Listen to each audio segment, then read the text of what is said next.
تو انہوں نے 3-4 بندوں کو وہ دیکھ لیا۔ ایک یہ دیکھا جب راستے سے یہ نکلا تو ایک بوڑھا شخص ان کو نظر آیا، ٹھیک ہے، انتہائی بوڑھا تھا اور جس پر چلنا بھی دوبر ہو رہا تھا اور وہ چل بھی نہیں سکتا تھا۔ پھر اس نے ایک کمزور اور بیمار شخص کو بھی دیکھا جو بالکل لاغر ہو چکا تھا، اور اس کے بعد اس نے ایک جنازہ بھی دیکھا کہ ایک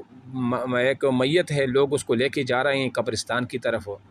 اور ایک چوتھا انہوں نے کیا دیکھا کہ ایک درویش آدمی کو دیکھا جو کہ اپنی اچھے اعمال کی وجہ سے ان کی چہرے پر نورانیت تھی۔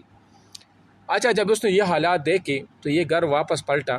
تو اس پر ایک عجیب سی کیفیت طاری ہو گئی۔ انہوں نے دیکھا بیوی سوئی ہوئی ہے، بیٹا بھی سویا ہوا ہے۔ انہوں نے بیٹے کو ایک نظر محبت کی آنکھوں سے نظر سے دیکھا اور پھر وہاں سے چل پڑا۔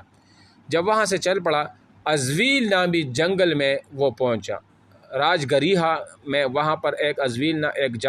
جنگل تھا، وہاں پر پہنچا، اور وہاں پر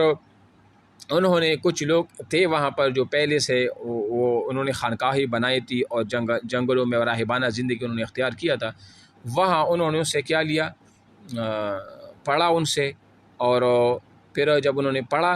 تو یہ واپس آ گیا، اور پھر اس کی دعوت پر اس کی بیوی نے بھی جو ہے نا وہ لبیک کہا، اس کے جو والد تھے والدہ انہوں نے بھی لبیک کہا، اور یہ 35 سال کی عمر میں تقریباً اس کو یہ نروان حاصل ہوا تھا۔ کتنے سال کی عمر میں؟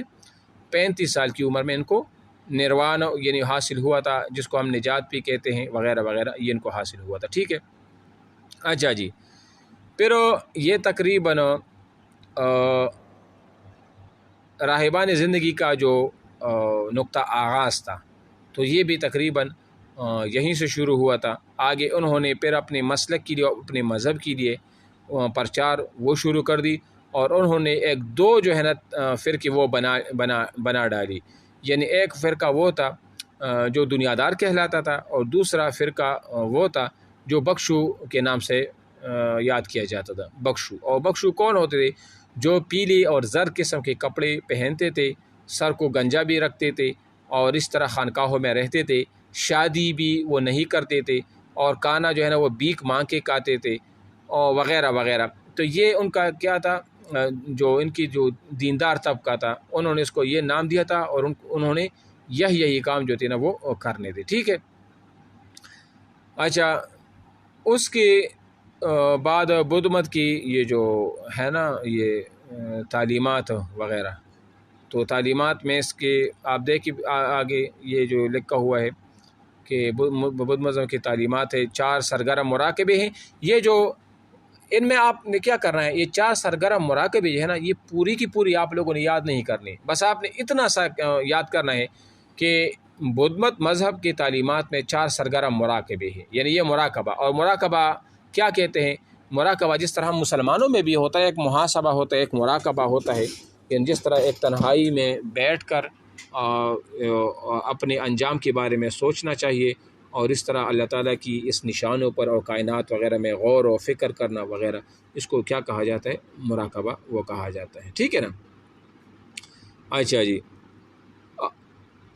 ہاں، غور و فکر کرنا نا، یہ جو انہوں نے لکھا بھی ہے نا کہ گردن کو جھکا کر اپنے آپ کو کسی طرف متوجہ کرنا، ٹھیک ہے نا، یعنی کسی کی طرف متوجہ کرنا، یعنی جیسے کوئی بندہ مراقبہ میں رہتا ہے اور وہ اپنے اعمال کی طرف متوجہ ہوتا ہے، یا اللہ تعالیٰ کی ذات کی طرف ہو، یا کائنات میں ان چیزوں کی طرف ہو کہ اللہ تعالیٰ نے اس کو عبث نہیں بنایا، ٹھیک ہے نا۔ اور ایک ہوتا ہے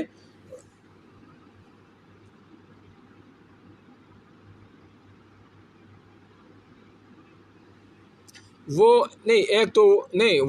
وہ چلہ ہوتا ہے نا، وہ بھی اسی سے ملتا جلتا ہے، لیکن وہ ایک چلہ بھی ہوتا ہے، اس کو چلہ بھی کہتے ہیں جو، اور ایک ہوتا ہے محاسبہ۔ محاسبہ کا مطلب تو دوسرا ہے نا، یعنی اپنے آپ سے حساب کرنے سے، حدیث میں ہے کہ حاسب نفسک قبل ان تحاسب، کہ اپنے آپ سے بھی حساب کیا کرو پہلے ان سے کہ آپ سے بھی حساب کتاب کیا جائے، یعنی قیامت سے پہلے بھی اپنے آپ سے بھی حساب کتاب کرنا ہے کہ صبح میں اٹھا ہوں میں نے نماز پڑھی یا نہیں پڑھی، پھر ظہر کی نماز پڑھی کہ نہیں پڑھی، پھر عشاء کی، پھر مغرب عشاء وغیرہ وغیرہ، میں نے کیا اچھے اعمال کی، کیا برے اعمال کی، جو برے اعمال کی اس پر بندہ شرمندہ ہو، اور جو اچھے اعمال کی اس پر اللہ کا شکر ادا، یہ محاسبہ کہلاتا ہے، ٹھیک ہے۔